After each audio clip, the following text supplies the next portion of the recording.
Students, welcome again in online classes of Advanced English Study School। हमने last period में past continuous पर बात की थी, उससे पहले प्रेजेंट कंटिन्यूस लगातार चल रहे थे। तो कंटिन्यूस की टर्म आपके समझ में आ गई होगी। कंटिन्यू वर्ब से बना हुआ वर्ड कंटिन्यूस, कंटिन्यू माने लगातार चलना, कंटिन्यूस जो लगातार चले उसको बोलेंगे एडजेक्टिव हो गया, एडवर्ब हो गया, बल्कि वर्ब की विशेषता बता रहे हैं। तो अब जो है प्रेजेंट में क्रिया लगातार चल रही थी, प्रेजेंट कंटिन्यूस कह रहे थे, पास्ट में चली पास्ट कंटिन्यूस, आज भविष्य में चलेगी तो फ्यूचर कंटिन्यूस कहेंगे। भविष्य में क्रिया का लगातार चलने का आभास हो, पता लगे तो उसको कहेंगे हम फ्यूचर कंटिन्यूस। तो रहा होगा, रहे लिख भी दिया, भविष्य में क्रिया का लगातार चलना। हिंदी की बात करें तो रहा होगा, रहे होंगे, रही होगी, इस तरह की पहचान। बाकी ये पहचान कहीं कहीं कट जाती है, डिस्टर्ब हो जाती है। एक मोटी पहचान अपने दिमाग में बैठा लो, कंटिन्यूअस का मतलब लगातार चलना क्रिया, जिस काल में भी चल रही है उसी का कंटिन्यूअस। प्रेजेंट में चल रही है प्रेजेंट कंटिन्यूअस, पास्ट में चल रही है पास्ट कंटिन्यूअस, फ्यूचर में चल रही है तो फ्यूचर कंटिन्यूअस। तो पैटर्न वही,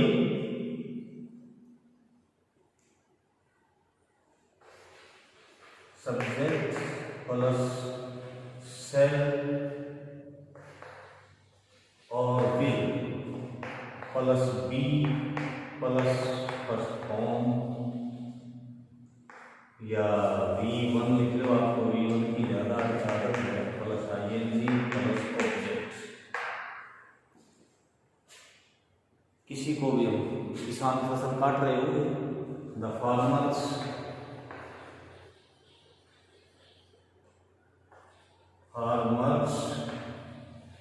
विल बी रीपिंग या हार्वेस्टिंग, कौन सा वर्ड यूज करो, रीपिंग करो। हार्वेस्ट कर दोगे तो क्रॉप लगाने की जरूरत नहीं है।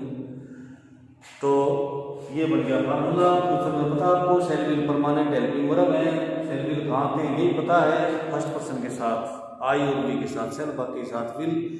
और जोर दबाव प्रेशर में जो है ये रिवर्स हो जाता है, विल की जगह सेल, सेल की जगह विल। ये पहले हम देख चुके हैं future indefinite.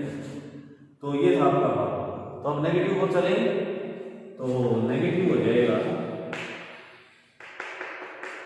Subject plus cell will, वही न्यू का सेम पैटर्न, वही पुराना नीम के हेल्पिंग वर्ब के बाद नोट, तो सेल विल के बाद नोट, उसके बाद be plus V1 plus ING plus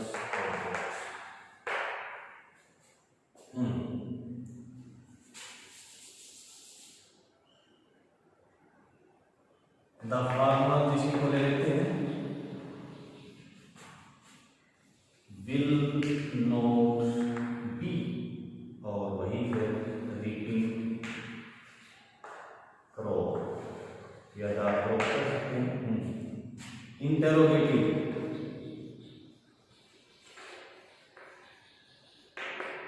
interrogative pattern same, shall या विल प्लस सब्जेक्ट, नेगेटिव है तो not, be V1 plus ING plus object, question mark, sign of interrogation.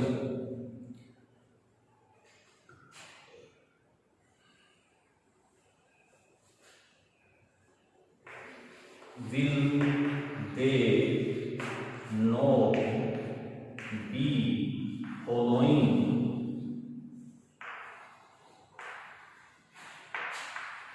the rules of lockdown? क्या वे lockdown के नियमों का पालन नहीं कर रहे होंगे? तो इंटरोगेटिव भी नेगेटिव। फिर वही बात, what when where why whose whom which how, इस तरह के क्वेश्चन वर्ड्स हैं उनको एडजस्ट करें, जैसे पहले करते आए हैं वैसे अब करेंगे। हेल्पिंग वर्ब को हम इंटरोगेटिव में पहले उठा जाते हैं, जैसे जैसे पहले विल आ गया, तो इस तरह से वो word but when where will से भी पहले, मतलब हेल्पिंग वर्ब से भी पहले आ जाएंगे। सेम थिंग जैसे आप सीरीज को, टेंसेज को जो करते आ रहे हैं, ये 5-4 बातें बिल्कुल कॉमन है सभी के अंदर।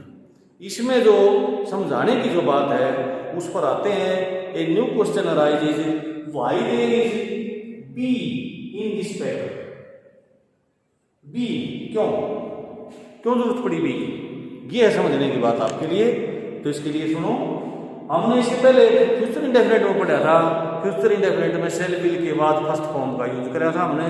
वहां मैंने बताया था shall will are members of modal family and modals are always followed by bare infinitive first form, verb की फर्स्ट फॉर्म आती है हमेशा मॉडल्स के बाद। ये नियम हार्ड एंड फास्ट है इंग्लिश का।